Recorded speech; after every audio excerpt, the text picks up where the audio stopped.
James Bobo Fay gave 11 seasons of his life to finding Bigfoot, his health, his relationships, his financial stability, his entire identity. He walked into those forests as a man whose love for the wilderness was the most uncomplicated thing about him, and he came out the other side of 11 seasons as something more complicated and more damaged than the show ever showed. Now at 57, he is starting over. Subscribe and stay until the very end, because what Finding Bigfoot took from Bobo Fay is the story Animal Planet never told. James Fay existed long before Finding Bigfoot turned him into Bobo, the lovable giant of the paranormal television landscape whose combination of physical presence, infectious enthusiasm, and genuine woodsmanship gave the show its most immediately appealing cast member, and whose personality the production's entertainment framework reduced to a character whose depth the format was never equipped to fully represent. Before the cameras arrived, before the nickname became a brand, before the weekly deployments into remote wilderness corridors became the organizing structure of his professional existence, James Fay was a man whose relationship to the natural world had been built across decades of sustained, genuine engagement with the forests of the Pacific Northwest in a way that his television profile consistently undersold, and that the people who knew him before the show have described as the most essential thing about him. He was not a hobbyist. He was not an enthusiast whose weekend forays into the forest had accumulated enough encounters to give him a casual familiarity with Bigfoot evidence. He was someone whose physical presence in the deep forest,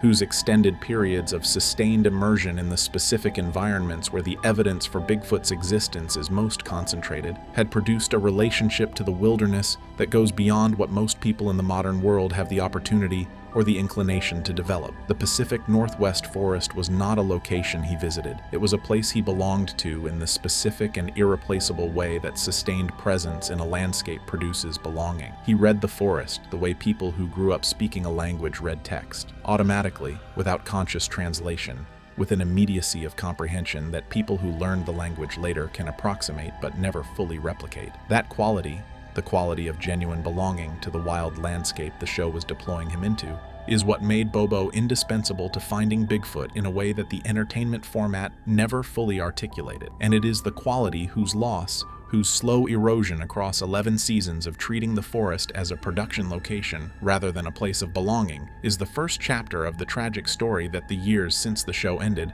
have continued writing in Bobo Fay's life. Finding Bigfoot asked things of its cast members that the broadcast format's entertainment presentation consistently softened into adventure rather than representing with the physical honesty that the full cost of what the show demanded would have required. The locations were remote in the actual sense, not the manufactured remoteness of production environments designed to look wild while remaining operationally accessible, but the genuine remoteness of wilderness terrain whose physical demands accumulate across a production schedule, whose pace and duration the show's audience never fully registered. Bobo Fay's physical engagement with those locations across 11 seasons was not the engagement of a television presenter moving through a dramatic backdrop. It was the engagement of a large man whose physical dimensions, the size and the mass that made him such an effective visual reference for track comparisons, were assets in terms of the show's investigative presentation and costs in terms of the physical demands that sustained movement through remote wilderness terrain imposes on a body carrying that size across that terrain, across that many years of production. The cumulative physical toll of 11 seasons of Finding Bigfoot on Bobo's body is the chapter of his post-show story that the people closest to him have been most careful about in their public communications, because the specifics of what sustained physical demand across a decade of remote wilderness television production produces in a body are not the kind of details that a person whose public identity was built on physical capability and outdoor vitality finds straightforward to address publicly. What is known from the partial accounts available is that the years of production left physical marks whose persistence into the post-show period has shaped what Bobo's life looks like at 57 in ways that the life of a man who had not spent 11 seasons in those conditions would not have produced. Joints that absorbed a decade of movement through uneven terrain in extreme weather conditions. A body that was deployed into physical situations whose demands were calibrated to the production's dramatic requirements rather than to the sustainable physical management of a person who needed to still be functional when the cameras stopped rolling. The show was not cruel in its physical demands, but it was sustained, and sustained physical demand across 11 years of remote wilderness production at the pace Finding Bigfoot maintained accumulates in ways that a 57-year-old body carries differently than a 46-year-old body carried them when the show began. The paranormal television landscape has never been transparent about what it pays its cast members, and the specific financial arrangements that governed the Finding Bigfoot cast's compensation across the show's 11-season run are not part of the public record in any form that allows a precise accounting of what Bobo Fay earned from the production, whose commercial success made Animal Planet one of the most watched cable networks in its demographic during the show's peak years. What is part of the public record, in the form of the accounts of people familiar with the paranormal television industry's standard compensation structures, and in the form of what Bobo's post-show financial situation has communicated indirectly, is enough to establish that the financial rewards of 11 seasons of Finding Bigfoot were substantially less transformative for the cast members than the show's commercial success and its audience scale might suggest to the outside observer. Reality television has a specific and well-documented history of generating substantial commercial value for the networks that broadcast it, while distributing that value to the cast members whose presence generates it in amounts that the network's profit margins do not proportionally reflect. The Finding Bigfoot cast were not stars in the compensation sense of performers whose market value gives them leverage in negotiating their share of the commercial value their work produces. They were cast members of a reality production whose compensation was structured in the framework that cable reality television applies to participants whose replaceability, in the production's assessment, limits the negotiating leverage their individual presence provides. Bobo Fay gave 11 seasons of his life to a production that generated substantial commercial value for Animal Planet. What he received in return,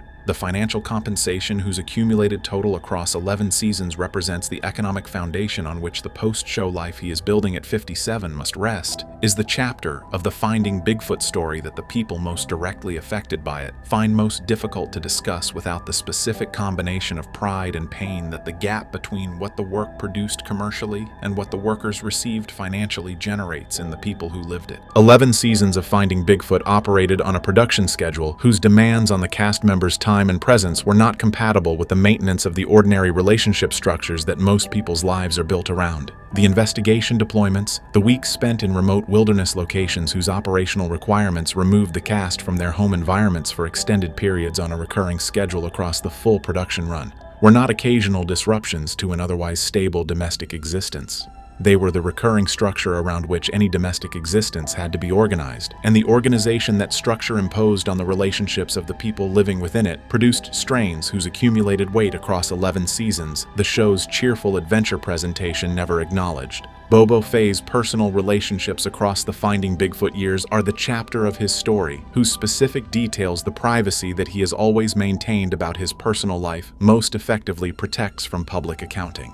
What the general shape of those years communicates, through the partial accounts of people who knew him during the production period, and through the specific character of what his life at 57 reveals about what the intervening years have and have not contained, is enough to establish that the relationship cost of 11 seasons of Finding Bigfoot was real, was significant, and has shaped the starting over that his life at 57 requires in ways that the straightforward adventure narrative of the show's broadcast record does not prepare anyone to anticipate. The forest took his time, the production took his presence, and the gap between the time and presence that sustained relationships require and the time and presence that 11 seasons of Finding Bigfoot left available is the gap whose consequences the post-show years have been living in. Starting over at 57 means starting over in every dimension of the word. The professional starting over is visible. The personal starting over is the one that costs more and that the people who care about Bobo Fay have watched him navigate with the specific quality of resilience that his relationship to those forests has always communicated. The resilience of a man who knows how to keep moving through difficult terrain,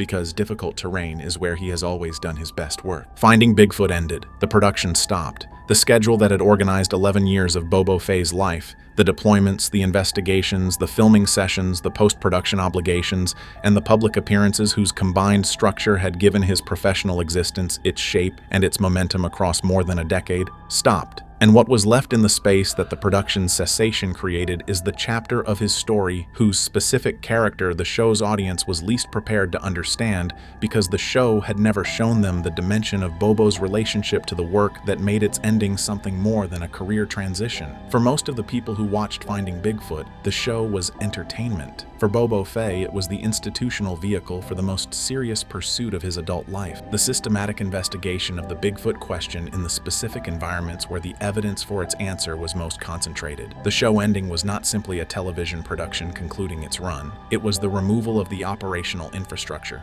the resources, the access, the investigative platform that had given his field research its most sustained and most extensively documented form. The identity that 11 seasons of Finding Bigfoot had built around him, Bobo, the beloved giant of paranormal television, the man whose enthusiasm and physical presence gave the show its most immediately engaging personality, did not survive the show's ending in the form the show had created it. What it left behind was James Fay, 57 years old, carrying the accumulated physical cost of 11 seasons of remote wilderness production, navigating the financial reality of what those seasons had and had not built, processing the personal cost of what the production schedule had done to the relationships that sustained ordinary life, and confronting the specific question that the ending of any identity-defining work produces in the people it defines. Who are you when the thing that made you is over? For a man whose love for the forest and whose commitment to the Bigfoot question had predated the show and would outlast it, the answer was available in principle. In practice, the years since the show ended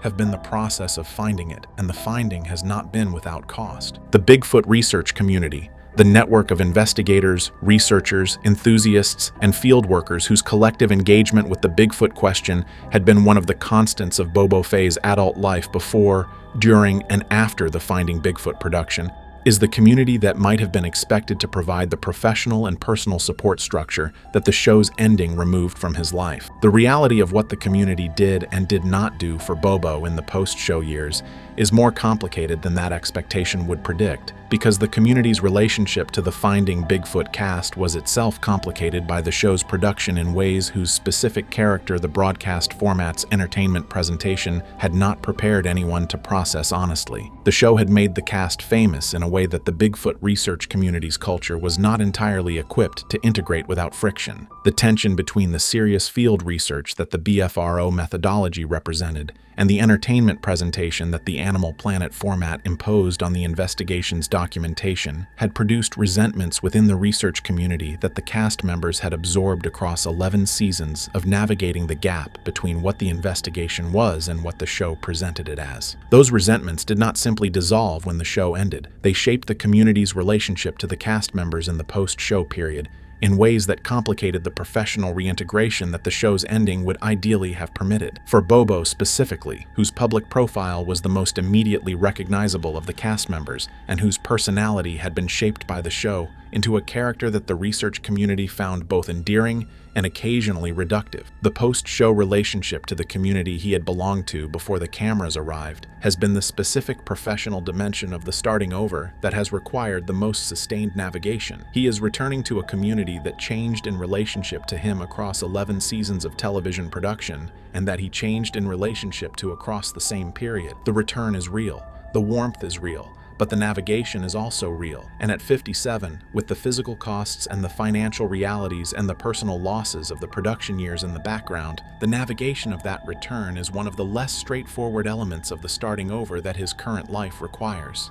There is a specific moment in Bobo Fay's post-Finding Bigfoot story that the people who have been closest to him in the years since the show ended identify as the point at which the trajectory of what the post-show years were going to look like became clear, not in the sense of a single catastrophic event whose impact can be precisely dated and precisely described, but in the sense of a moment whose character communicated something specific about what the accumulated weight of 11 seasons of Finding Bigfoot had produced in a man who had carried that weight with the specific cheerfulness and resilience that his public persona had always displayed. The moment came in the period following the show's cancellation when the realization that the production infrastructure was not returning, that the deployments, the investigations, The institutional support that the production had provided for the field research was not a temporary hiatus, but a permanent conclusion settled into the daily reality of a life that had been organized around that infrastructure for 11 years. The people who were present with him in that period have described a quality in his engagement with the ordinary demands of daily life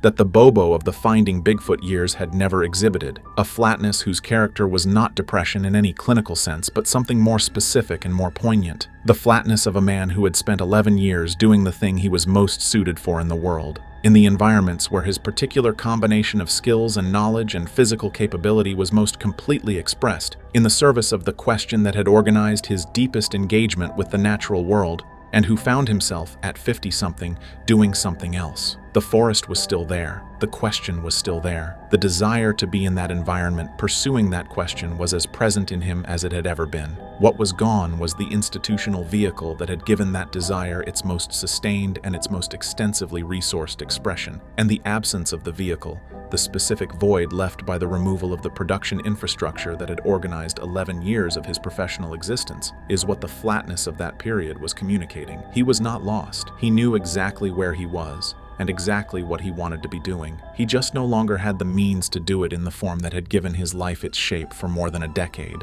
Starting over at 57 is a different proposition than starting over at 37 or 47. The physical resources are different. The financial resources are different. The relationship infrastructure that most people's lives have built across the years that 57 represents is different. More established in some respects, more damaged in others, more complicated in all the ways that sustained professional dislocation and personal cost produce in the structures that ordinary life depends on. For Bobo Fay, starting over at 57 means starting over in the specific context of everything that 11 seasons of Finding Bigfoot produced and took. The physical toll, the financial reality, the relationship cost, the identity crisis, and the community navigation that the post-show years have required him to work through without the production infrastructure that had previously organized the professional dimension of his engagement with all of it. What starting over looks like for him in practical terms is the combination of professional reinvention and personal reconstruction that the post-show years have been requiring. The identification of a professional context that can provide the relationship to the forest and to the Bigfoot question that the Finding Bigfoot production had formalized, and the rebuilding of the personal structures that the production schedule's demands had not always been compatible with maintaining. The professional reinvention has taken the form of the continuing engagement with the Bigfoot research community through channels that the television production's commercial framework had not encompassed. Field research conducted on the operational timeline of the research rather than the production schedule. Evidence documentation whose methodology is governed by the investigative standard rather than the entertainment requirement. And the building of a relationship to the question that is entirely his own, rather than the production's version of his relationship to it. The personal reconstruction is the less visible and the more difficult dimension of the starting over. Rebuilding at 57, finding the relationships, the stability, the daily structure that the production years had complicated, is the work that happens away from cameras and away from the public attention that the Finding Bigfoot years produced.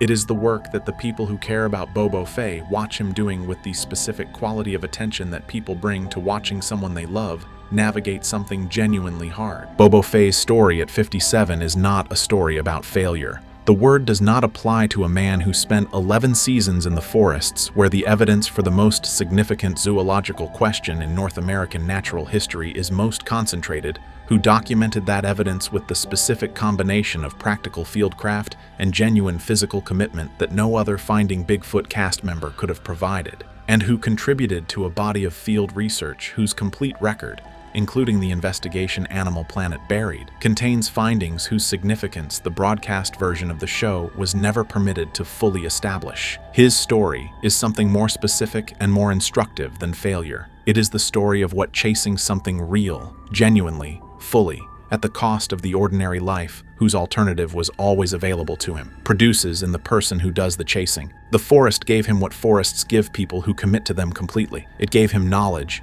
experience, and encounters whose character his decades of accumulated fieldwork gave him the framework to understand in ways that most people who have ever tried to document what lives in those trees never will. What the show and the years and the physical and financial and personal cost of sustaining that commitment have also produced in him is the full accounting that the broadcast format's adventure presentation was never designed to provide. Starting over at 57 is not a tragedy in the sense of a story without resolution. It is a tragedy in the older sense, a story about a person whose genuine greatness and genuine commitment to something real produced consequences whose weight is proportional to the commitment rather than to any failure of character or judgment. Bobo Fay committed completely. He gave the forest and the question everything he had. What he received in return, the knowledge, the encounters, the complete investigation record that Animal Planet buried, and the specific understanding of the Bigfoot question that his accumulated fieldwork has produced in him, is real and significant and not nothing. But the cost of receiving it is also real. And at 57, carrying that cost in a body and a life that the 11 seasons shaped in ways whose full accounting the broadcast record never provided, he is starting over with the specific combination of loss and knowledge that only the people who commit completely to the things that matter most ever get to carry. The forest is still there. Bobo Fay is still going into it, and what he is looking for has not changed. What has changed is everything else.